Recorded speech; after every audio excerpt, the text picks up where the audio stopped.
Hello friends, star neck, square neck ఇలా corners ఉండే నెక్స్కి ఇన్విజిబుల్గా పైపింగ్ని stitch వేసేటప్పుడు ఈ పైపింగ్ వేస్ట్ అనేది మన బాడీకి గుచ్చుకోకుండా పర్ఫెక్ట్గా ఎలా స్టిచ్ వేసుకోవాలో చూద్దామా ఫ్రెండ్స్.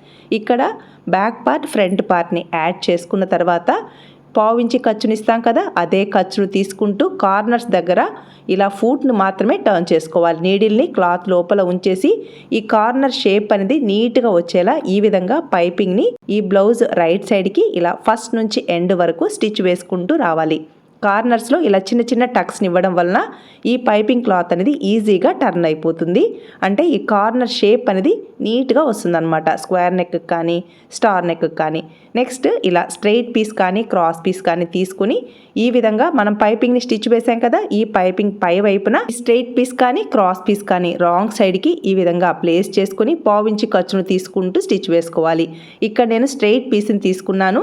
స్ట్రెయిట్ పీస్కి సాగే గుణం ఉండదు కదా, అందువల్ల అక్కడక్కడ ఫోల్డ్ చేసుకోవాలి. ఇలా ఫోల్డ్ చేయడం వల్ల హెమ్మింగ్ వేసుకున్నప్పుడు నీట్గా ఉంటుంది, నెక్ దగ్గర పట్టినట్టు లేకుండా. కార్నర్స్ దగ్గర ఖచ్చితంగా ఇలా చిన్న చిన్న ఫోల్డింగ్ అయితే ఇవ్వాలి.